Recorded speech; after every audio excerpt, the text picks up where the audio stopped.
उद्धव जी की व्रज यात्रा। अब उद्धव आगमन का प्रसंग आ रहा है। उद्धव आगमन की कथा वक्ता के लिए एक आवाहन है, ऐसा दक्षिण के महात्माओं का मत है। इस प्रसंग में ज्ञान और भक्ति का मधुर कलह है। इसमें ज्ञान और भक्ति का समन्वय भी है। उद्धव जी निर्गुण ज्ञान के पक्षधर हैं, तो गोपियां शुद्ध प्रेम लक्षणा सगुण भक्ति की। वैसे तो भक्ति और ज्ञान में कोई अंतर नहीं है। भक्ति ही परिणति है ज्ञान। ज्ञान के अभाव में भक्ति अंधी है और भक्ति के अभाव में ज्ञान पंगु। भक्ति के लिए ज्ञान और वैराग्य दोनों की आवश्यकता है। ज्ञान और वैराग्य के बिना भक्ति वंध्या रह जाती है। आरंभ में यदि स्वयं को प्रभु का दास मानकर दासोहम की भावना से ईश्वर की आराधना की जाए तो भगवान से लगाव हो सकता है।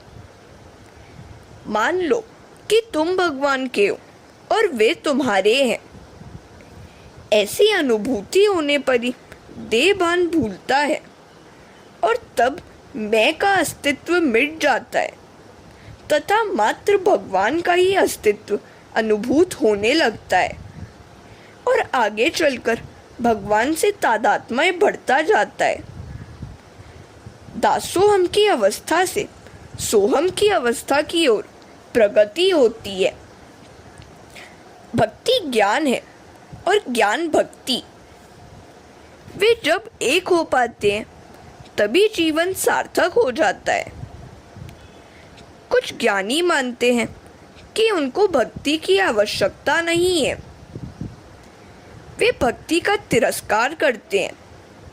इसी प्रकार कुछ भक्तजन ज्ञान और वैराग्य की उपेक्षा करते हैं। इन दोनों के दृष्टिकोण गलत है। भक्ति और ज्ञान परस्पर एक दूसरे से पूरक है। एक के अभाव में दूसरा पंगु बन जाता है। भक्ति और ज्ञान उभय की आवश्यकता है। ज्ञान वैराग्य के सहित भक्ति होनी चाहिए। वैराग्य के बिना भक्ति कच्ची रह जाती है। दोनों को एक दूसरे की अपेक्षा है। उद्धव ज्ञानी तो थे, किंतु उनके ज्ञान को भक्ति का साथ नहीं था। भक्ति रहित ज्ञान अभिमानी बनाता है। भक्ति ज्ञान को नम्र बनाती है। भक्ति का साथ न हो तो ज्ञान अभिमान के द्वारा जीव को उद्धत बना देगा। ब्रह्म ज्ञान होने पर भी यदि स्वरूप प्रीति न होगी तो ब्रह्मानुभव नहीं होगा। सच्चा ज्ञानी वह है जो परमात्मा से प्रेम करता है। ज्ञानी होने के बाद धन, प्रतिष्ठा, आश्रम आदि आ गए तो पतन ही होगा। ज्ञानी को भक्ति की आवश्यकता है। जीव ईश्वर से जब प्रगाढ़ प्रेम करने लगे तभी वे उसको अपने मूल स्वरूप का दर्शन कराते हैं। मनुष्य अपनी सारी धन संपत्ति केवल निजी व्यक्ति को ही बताता है। भगवान का भी वैसा है। वे अपने सच्चे भक्त को ही अपना सच्चा स्वरूप दिखलाते हैं।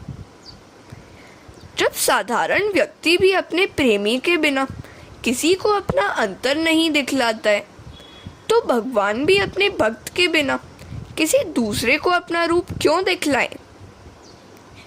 भक्ति के बिना ज्ञान और ज्ञान के बिना भक्ति अपूर्ण है। हरे कृष्णा।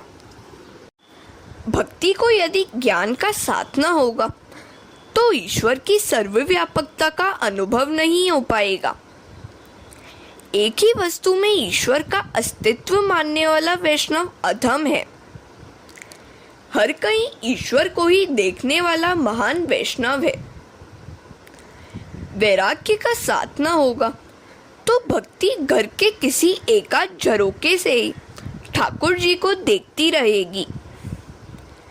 यदि भक्ति को ज्ञान का साथ होगा तो कण कण में भगवान के दर्शन होंगे।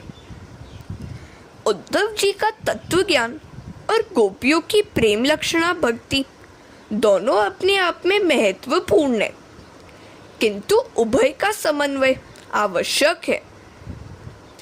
उद्धव जी की निष्ठा ज्ञान में है और गोपियों की प्रेम में।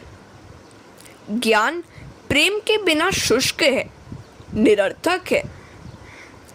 परमात्मा का ज्ञान होने पर भी यदि उनके साथ प्रेम न हो पाएगा तो परमात्मा का अनुभव नहीं हो पाएगा। ज्ञान प्राप्ति होने पर भी प्रेम की प्राप्ति तो करनी ही होगी। गोपियां प्रेम की ध्वजा हैं तो उद्धव जी ज्ञान की मूर्ति। ज्ञान भक्ति और वैराग्य तीनों का समन्वय होने पर ही परमात्मा से साक्षात्कार होगा। उद्धव जी ज्ञानी तो थे, पर उनका हृदय प्रेम शून्य शुष्क था, अतः उन्हें अलौकिक आनंद नहीं मिलता था। ज्ञान चर्चा का नहीं, अनुभव का विषय है। ज्ञानी कभी कभी अभिमानी भी बन जाता है। भक्त हमेशा नम्र बना रहता है। नम्रता ही भक्ति का आसन है। भक्त स्वयं को जगत का सेवक मानता है। मैं सेवक सचराचर रूप स्वामी भगवंत। यह जगत वासुदेवमय भगवान का एक स्वरूप है।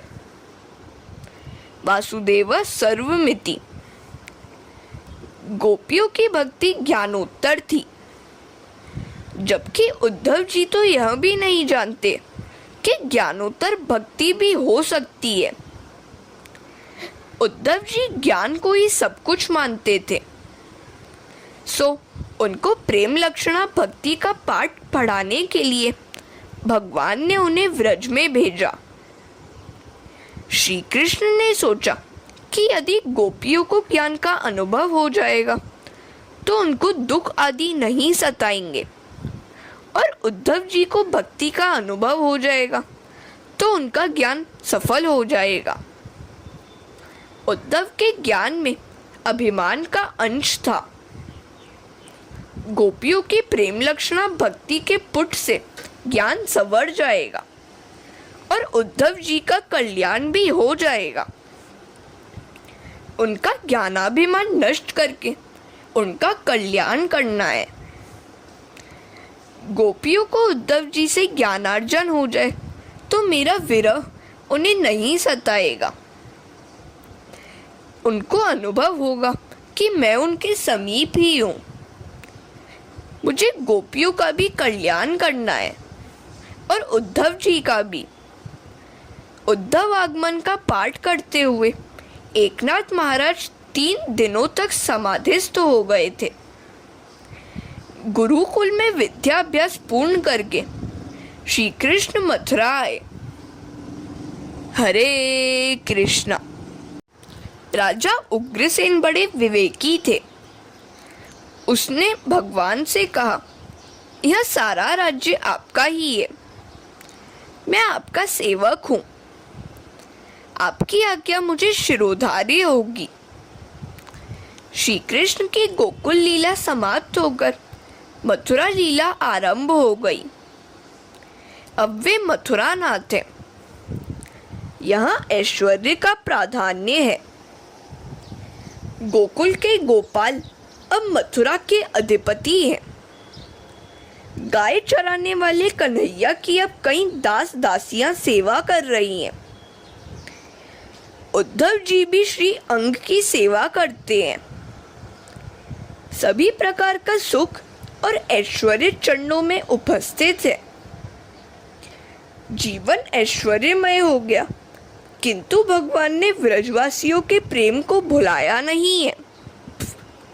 राजप्रासाद की अटारी में बैठकर वे गोकुल की झांकी करते रहते हैं। वे बार बार यशोदा जी को याद करते हैं। वह मेरी प्रतीक्षा में रोती रहती होगी। भोली माता मेरे वचन को याद करके राह निहारती रहती होगी। मेरी प्यारी गाय और बछड़े क्या करते होंगे?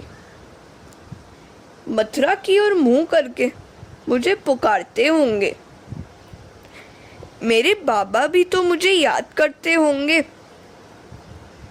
इस प्रकार वे बार बार सभी को याद करते थे और आंसू भी बहा लेते थे।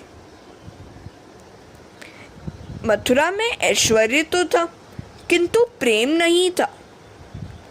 प्रभु को तो उनसे प्रेम करने वाले जीव की आवश्यकता है, उनके ऐश्वर्य के प्रेमी की नहीं। श्री कृष्ण बार बार व्रजवासियों को याद करके रोते रहते थे। माता पिता, गोपियां, गाय याद आ जाती और वे रो लेते। प्रेमी के विरह में बहने वाले अश्रु सुखदाई से लगते हैं। विरह में आंसू ही तो साथ देते हैं। जीव ईश्वर का स्मरण करे तो साधारण भक्ति है, किंतु जिस जीव का स्वयं भगवान स्मरण करे वह तो असाधारण भक्ति है। ऐसा भक्ति ही श्रेष्ठ है। भक्ति करो तो ऐसी करो कि स्वयं भगवान भी तुम्हारा स्मरण करें। सायंकाल होने पर अटारी में बैठकर व्रजवासियों की याद में आंसू बहाने का श्री कृष्ण का नियम सा हो गया था। वे गोपियों को याद करते थे, गायों को भी याद करते थे और माता को भी याद करते थे। रोती हुई माता को कौन धीरज बताता होगा? व्याकुल गायों को कौन खाना खिलाता होगा? सभी को याद करके उनका हृदय भर आता था। प्रेमी के विरह में स्मरण में तल्लीन होकर आंसू बहाने से दुख कुछ कम होता है, जी हल्का होता है। उद्धव जी ने यह जाना तो वे सोच में डूब गए। सुवर्ण का राजप्रसाद, सेवा में उपस्थित अनेक दास दासियां, 56 भोग की सामग्री, इतना ऐश्वर्य, फिर भी उन्हें कौन सा दुख रुलाता होगा? क्या हमारी सेवा में कुछ कमी रह जाती होगी? सेवक यदि स्वयं सुख भोगने की इच्छा करे तो वह ठीक से सेवा नहीं कर पाएगा। सेवा वही कर सकता है जो आत्म सुख का बलिदान कर देता है। हरे कृष्णा। उद्धव जी सोच रहे हैं, अपने सुख के हेतु मैं प्रभु को कभी कष्ट नहीं दूंगा। यदि कुछ दुखद प्रसंग आएंगे तो मैं मानूंगा कि यह तो मेरे कर्मों का ही फल है। अपना दुख दूर करने के लिए मैं प्रार्थना नहीं करूंगा।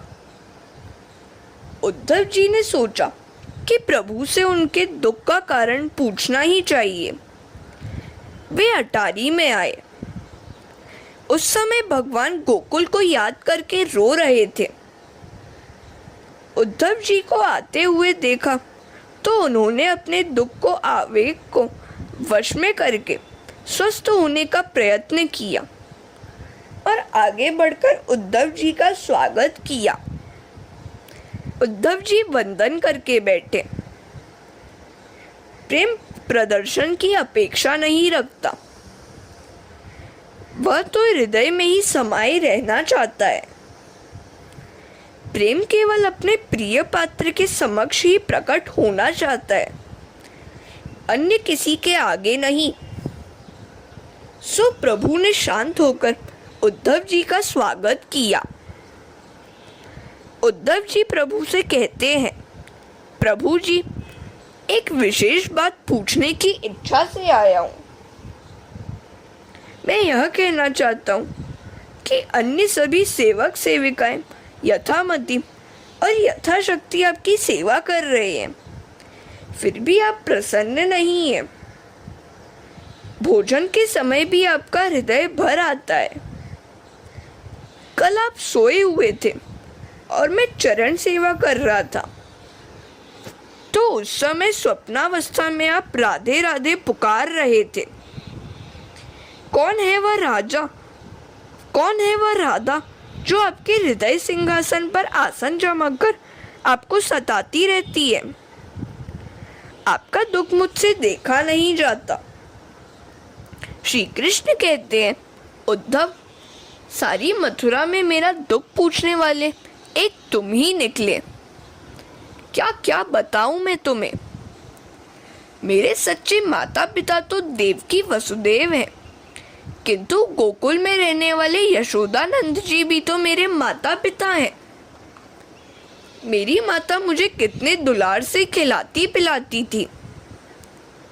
मुझे अपनी सखियां, अपने मित्र और अपनी गाय भी याद आती रहती हैं।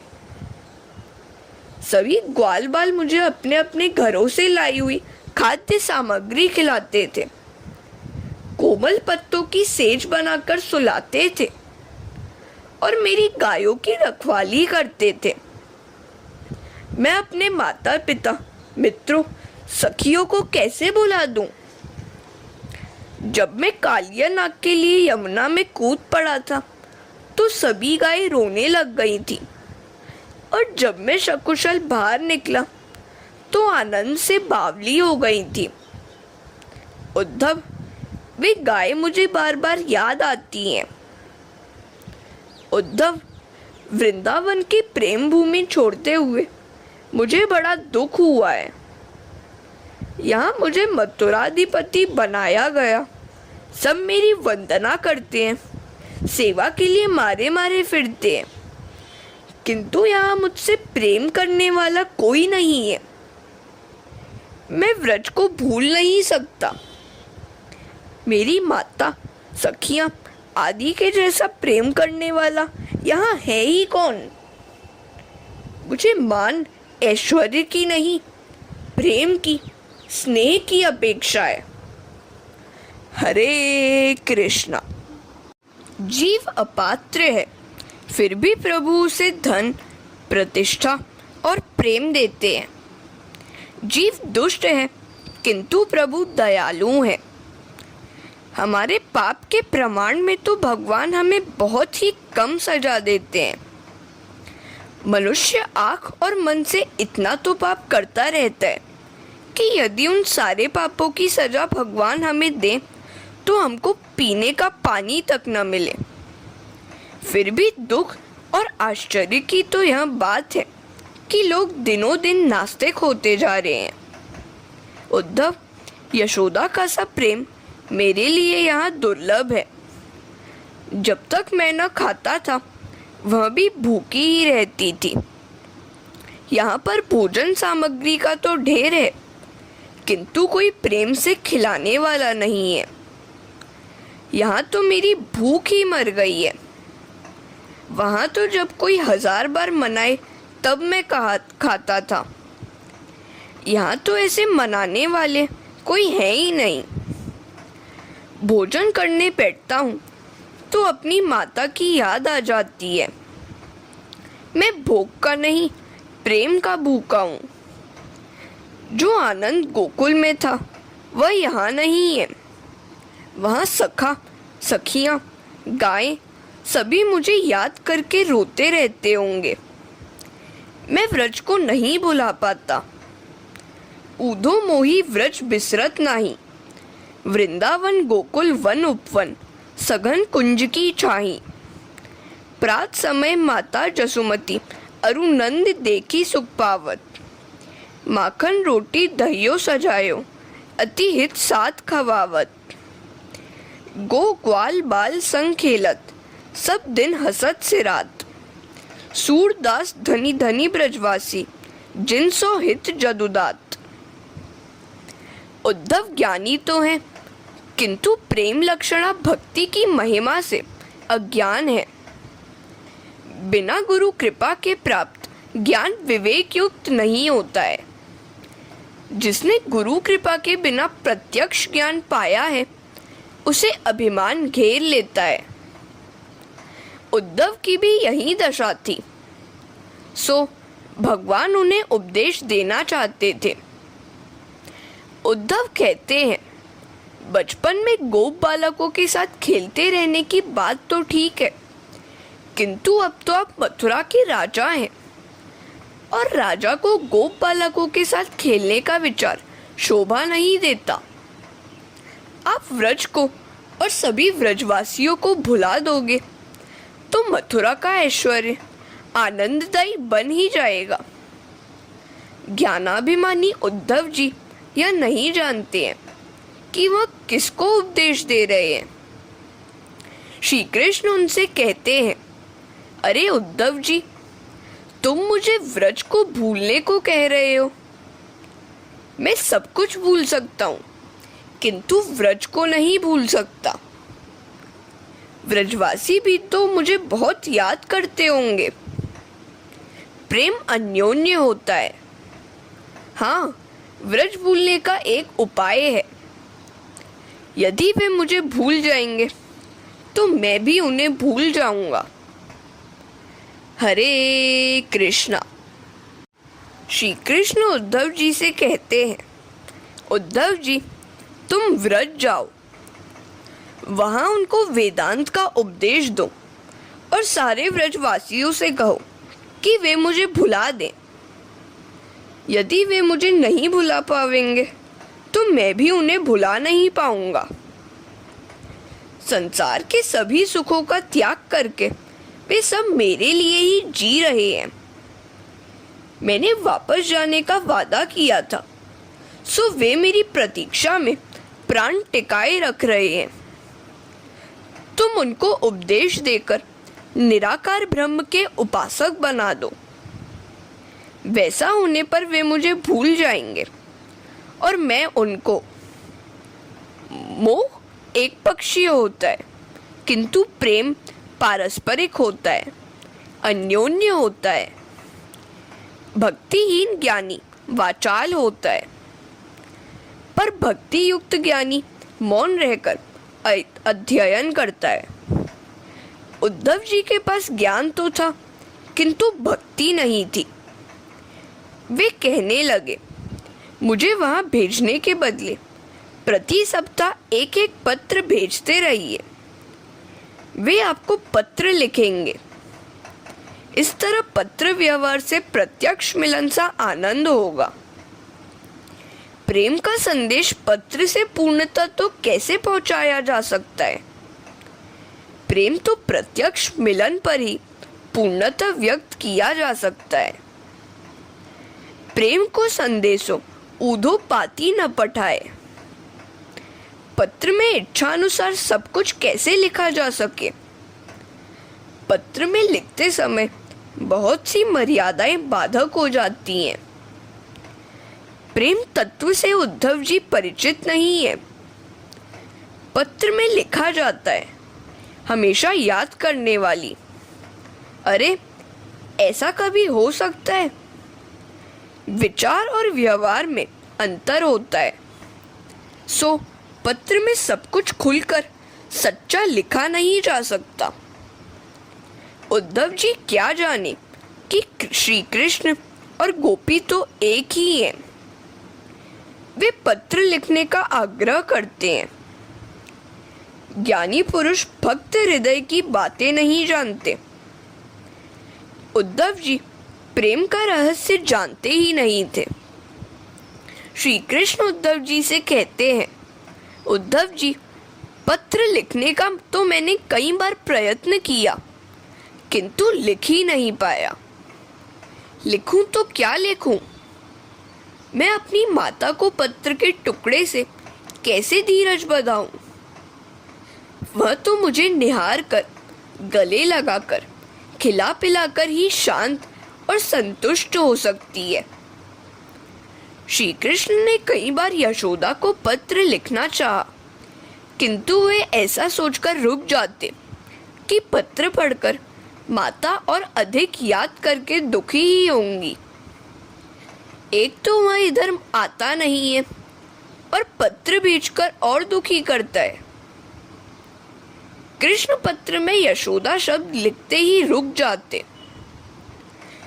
आगे कुछ लिखने जाते कि आंखों में से आंसू आ जाते। प्रेम की भाषा ही न्यारी है। प्रेम भाषा और शब्द की सीमा से परे है। सच्चा प्रेम तो हृदय ही हृदय को सुना सकता है, पत्र द्वारा वह व्यक्त नहीं किया जा सकता। उद्धव जी, मेरी समझ में ही नहीं आता कि मैं क्या और कैसे लिखूं। सो तुम वृंदावन जाकर गोपियों को ब्रह्म ज्ञान देकर समझा बुझाकर मुझे भुलवा दो। मेरे माता पिता को भी सांत्वना देना। हरे कृष्णा। श्री कृष्ण उद्धव जी से कह रहे हैं, व्रज में जाकर सभी से कहना, ऊधो इतनी कहियो जाई, हम आवहिंगे दो भाई, मैया जनी अकुलाई। वाको विगल बहुत हम मान्यो, जो कही पठियो धाई। वह गुण हमको कहाँ बिसरे हैं, बड़े किए पई प्याई। और जो मिलो नंद बाबा सो, तो कहियो समुझाई। तोलो दुखी होन नहीं पावे, धवरी धूमरी गाई। यद्यपि यहाँ अनेक भांति सुख, तदपि रहयो नहीं जाई। सूरदास देखो व्रजवासिन, तबही हियो हर खाई। उद्धव जी, यहाँ संसार के सभी वैभव तो हैं, किंतु हृदय का शुद्ध प्रेम यहाँ कहाँ है। मुझे यहाँ कोई आनंद नहीं है। उद्धव ने माना कि वे ज्ञानी हैं, सो उनको व्रज भेजा जा रहा है। वे ज्ञानी तो थे, साथ साथ अभिमानी भी थे। वे कहते हैं, महाराज, वहाँ जाने में मुझे कोई आपत्ति तो नहीं है, किंतु गांव के अनपढ़ गंवार लोग मेरे वेदांत का ज्ञान समझ कैसे पाएंगे। मेरी वेदांत की चर्चा वे अनपढ़ गोपियां कैसे समझेंगी। मेरे तत्व ज्ञान का उपदेश बड़ा गहन है, सो वहां जाना निरर्थक ही है। ये वचन उद्धव जी के नहीं, उद्धव जी के ज्ञान के अभिमान के हैं। उन्हें अभिमान था कि वे बृहस्पति के शिष्य हैं और वेदांत के आचार्य हैं। श्री कृष्ण गोपियों की बुराई सह न सके। उन्होंने उद्धव से कहा, उद्धव जी, मेरी गोपियां अनपढ़ नहीं हैं, ज्ञान से परे हैं। वे पढ़ी लिखी तो अधिक नहीं है, किंतु शुद्ध प्रेम की ज्ञाता हैं। इसी कारण से तो वे मुझे प्राप्त कर सकी हैं। और क्या कहूँ, वे तो हैं ता मनमनस का, मत प्राणा, मदर्थे, त्यक्त देहे का। गोपियों का मन निरंतर मुझी से लगा हुआ है। उनका प्राण और जीवन मैं ही हूँ। मेरे लिए उन्होंने पति, संतान, रिश्तेदारों का त्याग कर दिया है। वे मुझे अपनी आत्मा मानती हैं। उद्धव, मेरी गोपियां अनपढ़ होते हुए भी प्रेम की मूर्ति हैं, स्नेह की ज्योति हैं। प्रेम की रीति वे भली भांति जानती हैं।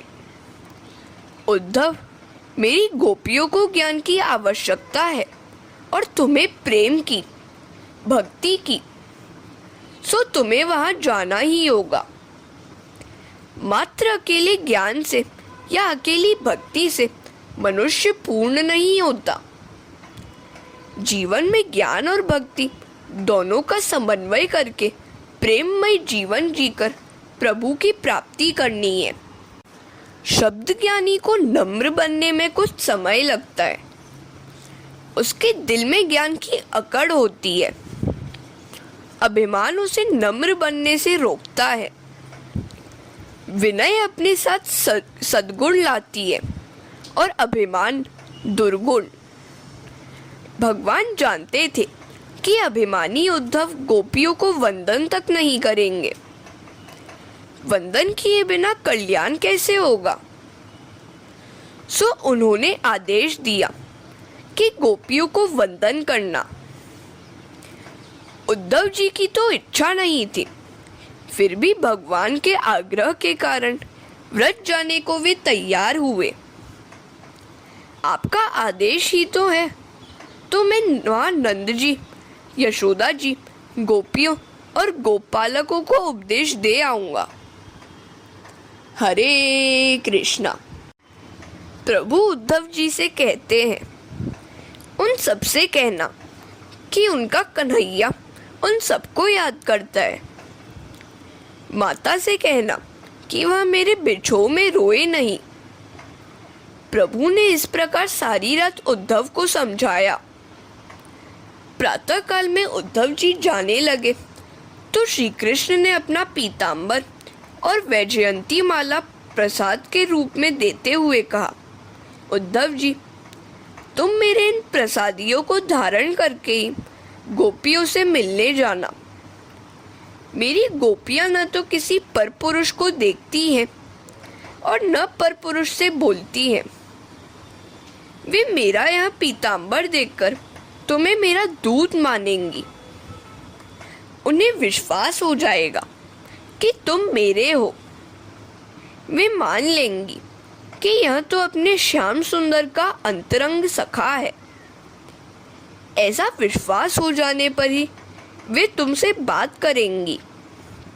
सो इन दोनों वस्तुओं को धारण करके ही तुम उनके पास जाना।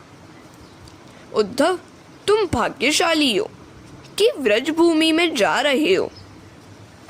व्रज प्रेम भूमि है जो सभी का कल्याण करती है। तुम्हारे कल्याण के हेतु ही मैं तुम्हें वहां भेज रहा हूँ। उद्धव जी का रथ चलने लगा तो श्री कृष्ण ने उद्धव जी से कहा, मेरे माता पिता को मेरा प्रणाम कहना और उन्हें आश्वासन देना कि उनका कन्हैया वहां अवश्य आएगा। इतना कहते कहते तो श्री कृष्ण को रोना आ गया। उद्धव जी की समझ में ही नहीं आ रहा है कि व्रज की याद करते ही प्रभु की आंखें क्यों बह निकलती हैं। जीव जब अपना जीवत्व छोड़कर ईश्वर के साथ प्रेम से तन्मय हो जाता है तब ईश्वरत्व ऐश्वर्य भूल जाता है। श्री कृष्ण मथुरा के अधिपति अपना पद ऐश्वर्य भूलकर प्रेम में पागल होकर उस रथ के पीछे दौड़ रहे हैं और उद्धव जी को संदेश देते जा रहे हैं। उद्धव जी ने कहा, मैं रथ में बैठा हूँ, आप राजा हैं और मैं सेवक। आपका इस प्रकार रथ के पीछे दौड़ना शोभास्पद नहीं है। आप चिंता न करें, मैं सबको भली भांति उपदेश दूंगा। अब प्रभु रुक गए। मेरा उद्धव भाग्यशाली है जो प्रेम भूमि पहुंच रहा है। वे रथ को देखते ही रह गए। इस ओर जब से कन्हैया गोकुल छोड़ गया है, वन की सघन कुंजें वीरान सी हो गई हैं।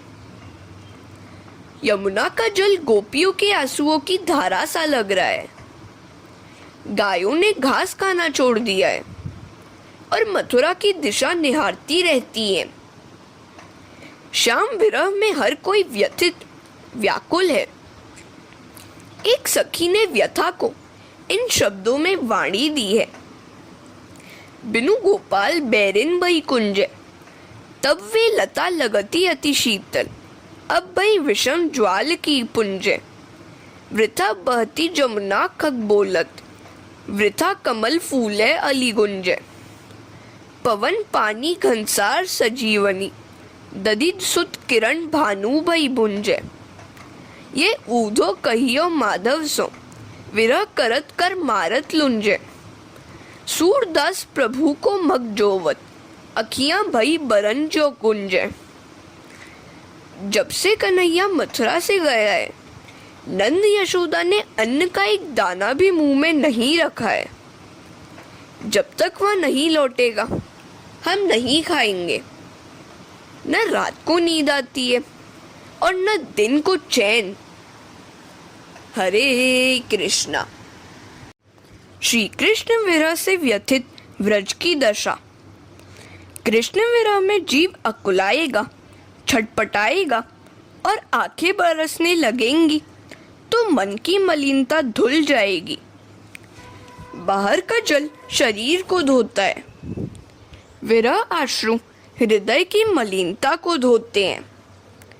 विरह अश्रु हृदय को शुद्ध पवित्र करते हैं। यशोदा जी सोचती रहती थी कि अपना कन्हैया जब लौटेगा तो मैं उसे अपने गले लगा लूंगी और गोद में बिठलाकर भोजन कराऊंगी। उसे खिलाकर ही मैं खाऊंगी। घर की हर वस्तु कन्हैया की याद दिलाती थी। इस पात्र में लाला माखन मिश्री खाता था, उस सेज पर आराम करता था। नंद यशोदा इस प्रकार लाला की याद में डूबे रहते, आंसू बहाते और परस्पर आश्वासन देते लेते रहते थे। यशोदा जी आंगन में बैठे हुए नंद को उल्हाना दे रही हैं। आप ही के कारण लाला व्रत छोड़ गया है। आप उन्हें गायों को चराने के लिए भेजते थे तो वह कहता था कि उसे अन्य गोप बालक नचाते और दौड़ाते थे। व्रजवासी उसे रूखी सूखी रोटी खिलाते थे। सो वह परेशान होकर रूठ गया और गोकुल छोड़कर चला गया। वह गायों के पीछे दौड़ दौड़ कर थक हार गया, सो यहाँ से चला गया। व्रत से जाते समय उसने वापस आने का वचन दिया था। मेरे आंसू वह देख नहीं पाता था। जब भी मैं रोती वह बड़े प्यार से मुझे मनाने लगता था। आज वह ऐसा निष्ठुर कैसे हो गया? मथुरा के लोगों ने कुछ जादू टोना जरूर कर दिया होगा। मैंने सुना है कि मेरा लाला मथुरा का राजा बन गया है। इस समाचार से मुझे बड़ा आनंद हुआ, किंतु तुम उसे गायों के पीछे दौड़ाते रहते थे, उसी कारण से वह मुझसे मिलने तक नहीं आ रहा है। और यशोदा रोने लगी। नंद जी कहते हैं, मैंने कब भेजा था उसे गाय चराने के लिए? वही कहता था कि वह गायों की सेवा के लिए जन्मा है। उसे गायों के बिना चैन नहीं आता था। वह जब यहाँ था तब गाय खा पी कर कैसी हष्ट पुष्ट रहती थी, किंतु अब तो लाला के विरह में गायों ने खाना पीना भी छोड़ दिया है। हाथी के बच्चों सी हष्ट पुष्ट मेरी गाय आज दुबली पतली हो गई है। मुझसे तो यह दशा देखी नहीं जाती। मैं दुख के मारे गौशाला में पाँव तक नहीं रख सकता हूँ। लगता है अब तो लाला भी मथुरा का राजा बनते ही अपनी गायों को भी भूल गया है। यदि वह एक बार भी इधर आए तो व्रत समाप्त हो जाए। मुझे क्या खबर थी कि वह मथुरा जाते ही ऐसा निष्ठुर हो जाएगा। कन्हैया की गाय गंगी तो भूखी प्यासी वृंदावन में ही मारी मारी घूमती फिरती है, घर आती ही नहीं है। कन्हैया अपने माता पिता के लिए नहीं तो कम से कम अपनी गायों के लिए तो एक बार इधर आ। तेरे बिना ही गाय मरियल सी हो गई हैं। तुझे गाय प्यारी थी सो तू उन्हें चराने ले जाता था। मुझे लगता है कि एक बार मैंने तुझे मूसल से बांधा था, इसलिए तू रूठ गया है और यहाँ आता ही नहीं है। इसी प्रकार नंद यशोदा सारा समय कन्हैया की याद में व्याकुल होकर आंसू बहाकर बिताते थे। किसी के आग्रह पर कभी कभार कंदमूल खा लेते थे। एक दिन वे दोनों आंगन में बैठकर कृष्ण की बाल लीलाओं की याद में खोए हुए थे कि एक कौवा आकर काव काव करने लगा। कौए की बोली शकुनमयी मानी जाती है। कौए को सुना तो यशोदा ने सोचा कि आज मथुरा से शायद कोई आएगा। वह कृष्ण के वचन को याद करते हुए कौए से कहने लगी, मेरा कन्हैया यदि आ जाए तो तेरी चोंच में सोने से मढ़वाऊंगी। तुझे मिष्ठान्न खिलाऊंगी।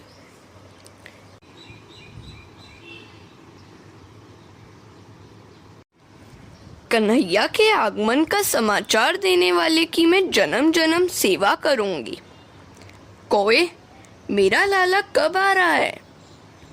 इधर उद्धव जी के रथ ने मथुरा की सीमा पार करके व्रज भूमि में प्रवेश किया। व्रज भूमि तो दिव्य है, सात्विक है, प्रेम भूमि है। यहाँ के पशु, पंछी, वृक्ष सब कुछ दिव्य है। वे सब भी राधा कृष्ण का कीर्तन करते हैं। वृंदावन की महिमा का वर्णन कौन कर सकता है? कृष्ण के जाने के बाद मथुरा के ग्वाल बाल भी रोज प्रतीक्षा करते रहते थे। लाला ने शाम को लौटने का वादा किया था। वह आता नहीं था तो सब बच्चे रोते हुए घर लौट जाते थे। रोज का यही क्रम था। हरे कृष्णा।